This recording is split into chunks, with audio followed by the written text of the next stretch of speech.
한국 땅, 한국 비축기지에 보관 중이던 기름 90만 배럴. 전쟁이 터지자 감쪽같이 사라졌어요. 중동 산유국 기업이 울산 비축기지에 원유 200만 배럴을 맡겨뒀어요. 그런데 호르무즈가 막히고 기름값이 치솟자 더 비싸게 사겠다는 나라가 나타났어요. 그러자 이 기업이 기름을 통째로 빼서 다른 나라로 넘기려 한 거예요. 자, 여기서 진짜 문제가 뭔지 아세요? 석유공사가 이걸 막을 수 있었는데 90만 배럴이 나간 뒤에야 움직였어요. 그런데 여기서 반전이 있어요. 이 위기 속에서 오히려 산유국이 한국한테 먼저 연락을 해왔어요. 우리나라 울산에는 거대한 석유 비축기지가 있어요. 지하 80m 깊이에 만들어진 아주 튼튼한 시설인데요. 화재나 지진이 나도 끄떡없을 정도로 단단합니다. 그런데 여기에는 우리 기름만 있는 게 아니에요. 해외 기업들도 이 비축기지에 자기네 기름을 보관할 수 있습니다. 이걸 공동비축이라고 하는데 쉽게 말하면요. 친구 차고에 짐을 맡겨두는 거예요. 서로 좋은 거죠. 우리는 보관료를 받고 그쪽은 안전한 장소에 기름을 둘 수 있으니까요.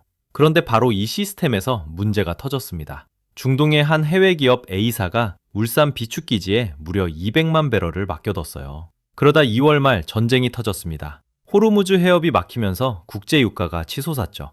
기름값이 하루가 다르게 오르는데 A사가 뭘 했느냐? 더 높은 값을 부르는 다른 나라에 이 기름 200만 배럴을 통째로 넘기는 계약을 추진한 겁니다. 우리 땅에 보관해둔 기름을요. 친구 차고에 짐 맡겨뒀는데 물건값이 오르니까 밤에 몰래 빼간 격이에요. 그것도 전쟁통에 기름이 가장 귀해진 바로 그 시점에요. 석유공사도 뒤늦게 알아차리고 우선 구매권을 행사하겠다고 밝혔습니다. 우선 구매권이란 건 우리한테 먼저 팔아야 한다는 권리예요. 우리 비축기지에 보관된 기름이니까 당연히 우리가 먼저 살 수 있는 건데요. 그런데 이미 90만 배럴은 해외로 반출된 뒤였습니다. 결국 남은 110만 배럴만 겨우 확보했어요. 200만 배럴 중 절반 가까이를 눈뜨고 뺏긴 겁니다. 전쟁 중에 비축기지에서 기름이 사라지는데 막지 못한 거예요. 90만 배럴이면 적은 양이 아닙니다. 우리 국민이 하루에 쓰는 기름의 상당한 양이에요. 자, 여기서 진짜 문제가 뭔지 아세요? 석유공사가 정말 몰랐겠느냐는 거예요. 정치권에서도 똑같은 의혹을 제기했습니다. 전쟁이 터지고 유가가 하루하루 뛰는 상황에서 200만 배럴짜리 기름이 빠져나가는 걸 왜 그때까지 손 놓고 있었느냐? 산업통상자원부는 3월 20일 석유공사를 상대로 곧바로 감사에 착수했습니다. 왜 우선구매권을 즉시 행사하지 않았는지, 혹시 알고도 늑장을 부린 건 아닌지가 핵심 쟁점이에요. 그런데 이게 다가 아닙니다. 진짜 무서운 건 따로 있어요. 우리나라 석유 비축량 208일이라고 알고 계시죠? 그 숫자 믿으시면 안 돼요. 숫자로 보면 얘기가 달라집니다. 정고 발표를 보면 한국의 석유 비축량은 208일분이에요. IEA 기준 세계 6위.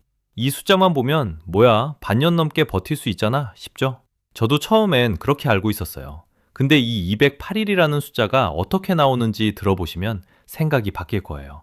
이 숫자는 비축량을 전년도 순수입량으로 나눈 거예요.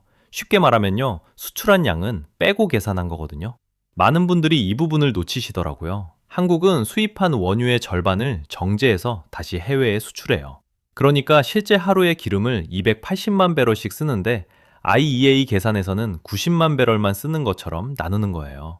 분모가 3분의 1로 줄어드니까 일수가 뻥튀기가 되는 겁니다. 비유하자면 이런 거예요. 통장에 2억 있다고 하는데 1억 3천은 빚 갚을 돈이고 실제 쓸 수 있는 건 7천만 원인 거예요. 숫자만 보면 부자인데 실속은 빠듯한 거죠. 거기다 석유는 자동차 기름만이 아니에요. 비닐봉지, 플라스틱, 합성섬유 같은 석유화학 제품의 원료이기도 하거든요. 원유의 80에서 90%가 석유화학산업 원료로 쓰여요. 비축유를 풀었는데 공장이 멈추면 그건 또 다른 재앙이에요. 자, 여기서 진짜 문제가 뭔지 아세요? 전문가들마다 계산이 다 달라요. 정부 관계자 얘기로는 호르무즈 해협 외에 다른 경로로 기름을 좀 더 들여올 수 있으니까 약 120일. 민간 전문가들이 실제 소비량 기준으로 따지면 68일. 당장 꺼내 쓸 수 있는 양만 보면 56일이에요. 208일이 아니라 빠르면 2달도 안 되는 거예요. 그리고 지금 호르무즈 해협은 사실상 닫혀 있어요. 한국이 쓰는 중동산 원유의 70.7%가 이 해협을 지나는데 봉쇄 이후 선박 통행량이 95% 넘게 줄었어요. 기름길이 거의 끊긴 거예요. 이게 당장 내 지갑에 어떤 영향을 주느냐? 3월 한 달 만에 휘발유가 리터당 187원 올랐어요. 50리터 주유하면 한 번에 9,350원을 더 내는 거예요. 상황이 얼마나 심각하냐면 1997년 유가 자유화 이후 30년 만에 처음으로 석유 최고 가격제가 발동됐어요. 정부가 기름값 상한선을 직접 정한 겁니다. 최고 가격제가 없었으면 휘발유가 리터당 2,000원을 넘겼을 거예요. 여기까지 들으면 진짜 불안하시죠? 그런데 여기서 반전이 있어요. 이 위기 한복판에서 기름이 펑펑 나는 나라가 한국한테 먼저 연락을 해왔어요. 제발 도와달라고요. 자, 여기서 진짜 문제가 뭔지 아세요? 비축유가 빠져나가고 호르무즈가 막힌 상황에서 한국은 어떻게 버텼느냐는 거예요. 상상해보세요. 석유가 펑펑 나는 나라가 한국한테 제발 도와달라고 합니다. 이상하지 않아요? 기름 한 방울 안 나는 나라한테요? 근데 이게 실제로 일어난 일이에요. 한국한테는 두 가지 비밀 무기가 있거든요. 첫 번째는 세계 5위 정유 기술력입니다. 쉽게 말하면요, 원유는 밀가루예요. 그냥은 못 써요. 이걸 휘발유도 만들고 경유도 만들고 항공유도 만들어야 하는데 이게 빵 굽는 거랑 똑같아요. 밀가루가 아무리 많아도 빵을 못 구우면 소용이 없잖아요. 그런데 한국은 세계 최고의 빵집이에요. 단일 정유 공장에서 하루에 80만 배럴을 정제합니다. 국내에서 쓰는 양보다 39.5%나 더 많이 처리할 수 있는 능력을 갖고 있어요. 에너지 효율도 세계 평균보다 23%나 높습니다. 같은 원유를 넣어도 한국 공장에서 더 많은 기름을 뽑아낸다는 뜻이에요. 뉴스에선 이 부분을 안 알려줘요. 미국 항공기에 들어가는 항공유도 한국이 정제해서 보내줍니다. 미국이요. 세계 최강 대국이 자기네 비행기 기름을 한국한테 맡긴다는 거예요. 기름이 안 나는 나라가 기술력 하나로 비산유국의 지상유전이라는 별명까지 얻었어요. 땅에서 기름은 안 나오지만 공장에서 기름을 만들어내는 나라라는 뜻이죠. 산유국 입장에선 자기네 원유를 가장 잘 가공해주는 나라가 한국이니까 무시할 수가 없는 겁니다. 그런데 여기서 반전이 있어요. 두 번째 무기가 더 놀랍습니다. UAE가 한국한테 먼저 연락을 했어요. 그리고 총 2,400만 배럴을 긴급으로 공급해줬습니다. 전 세계가 기름 한 방울이라도 더 확보하려고 난리인 상황에서요. 왜 그랬을까요? 바로 천궁2 때문이에요. 한국이 만든 미사일 방어 시스템인데 이란이 주변국을 공격했을 때 약 60발을 쏴서 96%를 요격해냈습니다. 100발 달아오면 96발을 떨어뜨린다는 얘기예요. UAE 입장에선 자기 나라를 지켜주는 방패가 한국산이니까 한국한테 잘할 수밖에 없는 거죠. 기름을 줄 테니 미사일 빨리 더 보내달라는 거예요. 숫자로 보면 얘기가 달라집니다. 3월 6일에 600만 배럴, 3월 18일에 추가로 1,800만 배럴, 합쳐서 2,400만 배럴을 확보했어요. 일본 요미우리 신문도 이례적 우대 조치라고 보도했고요. 강훈식 대통령 비서실장은 이렇게 말했습니다. 한국보다 먼저 원유를 공급받는 나라는 없을 것이다. 기름 한 방울 안 나는 나라가 석유 위기에서 가장 먼저 기름을 받는 나라가 됐어요. 정유 기술이라는 실력과 천궁이라는 방패, 이 두 가지가 한국의 진짜 무기였던 겁니다. 여기까지 들으면 좀 안심이 되실 수도 있어요. 그런데 끝까지 들어보세요. 이유가 있습니다. 그러면 우리나라는 괜찮은 거야? 이렇게 생각하실 수 있어요. 정유 기술도 있고 천궁 외교도 있으니까요. 그런데 현실은 그렇게 간단하지 않습니다. 석유 수입국들의 모임인 IEA에서 32개 나라가 한꺼번에 비축유를 풀었어요. 무려 4억 배럴입니다. 역대 최대 규모예요. 그런데도 유가가 $100를 돌파했어요. 기름을 아무리 풀어도 호르무즈가 막혀 있으면 시장의 불안은 가라앉지 않는다는 뜻이에요.